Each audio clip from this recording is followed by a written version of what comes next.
Astrology বার্তা চ্যানেলে আপনাদের সবাইকে স্বাগত। সকলকে নমস্কার জানিয়ে শুরু করছি। আমার ভিডিওগুলো দেখার জন্য অনেক অনেক ধন্যবাদ আপনাদের। আমাদের জীবনে অনেক সময় অর্থের অভাব এসে পড়ে। অনেক সময় দেখা যায় সারাদিন অক্লান্ত পরিশ্রমের পরেও দারিদ্রতা মিটতে চায় না। টাকার চিন্তায় রাতের ঘুম উড়ে যায়, মানসিক টেনশন বেড়ে যায়।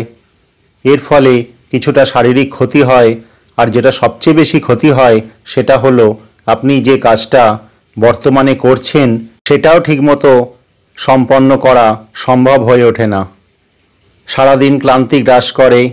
এর আরেকটা খারাপ দিক হলো মন মেজাজ ভালো থাকে না। বাড়িতে পরিবারের লোকজনের সঙ্গে কঠোর ব্যবহার অনেক সময় করা হয়ে যায়। পরে আফসোস করলেও সেই মুহূর্তগুলো আর ফিরে আসে না। কোনো কাজে মন বসে না, এমনকি বিনোদনের জগৎ থেকেও নিজেকে সরিয়ে নিতে ইচ্ছে করে। খাওয়া কমে যায় বিভিন্ন চিন্তায়। এতে শরীরের ওপর মারাত্মক এফেক্ট পড়ে। অনেকেই উপদেশ দেন মনকে স্থির করতে, টাকার চিন্তা থেকে নিজেকে সরিয়ে রাখতে। আরে বাবা, অতই সোজা নয় ব্যাপারটা। বাস্তবে ওই পরিস্থিতির মুখোমুখি হয়ে নিজেকে দূরে সরিয়ে রাখা খুবই কঠিন কাজ।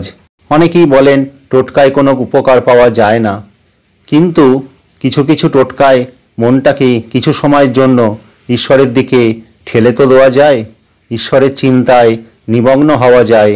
এটাই বা কম কিসে। তাই আজ আমিও একটা সহজ টোটকা টিপসের কথা বলবো। আপনারা এটা করে দেখুন। মনের কামনা বাসনা সর্বশক্তিমানের কাছে নিবেদন করুন। আপনার বোঝা বইবার ভার ঈশ্বরের ওপরেই ছেড়ে দিন। ধৈর্য ধরুন, শান্ত মনে মনকে সংযত করুন। এবার টোটকার কথাটা বলি। কিছুটা দারুচিনি গুঁড়া করে একটা সাদা কাগজে মুড়ে আপনার মানিব্যাগে রাখুন, আপনার ব্যবসার জায়গায় রাখুন।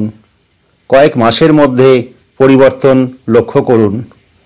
বাড়ির সদর দরজার সামনে প্রদীপ জ্বালিয়ে তার মধ্যে দারুচিনি গুঁড়া ছিটিয়ে দিন। এটা অবশ্যই শুক্রবার করবেন। আরেকটা কাজ করতে পারেন, শুক্রবার দিন সন্ধ্যায় ঘরে ধুনো দেখিয়ে ধুনুচি সদর দরজার সামনে রেখে দিন। তাতে খুব সামান্য দারুচিনি গুঁড়া মিশিয়ে দিন।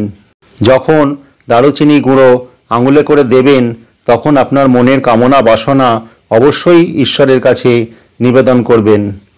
এই কাজগুলো করে দেখুন, আর্থিক সমস্যার হাত থেকে অনেক রেহাই মিলবে। আজ এই পর্যন্তই। আশা করি আপনারা সবাই ভালো আছেন। যদি আমার ভিডিওগুলো ভালো লাগে তাহলে অবশ্যই লাইক, কমেন্ট, শেয়ার এবং সাবস্ক্রাইব করবেন।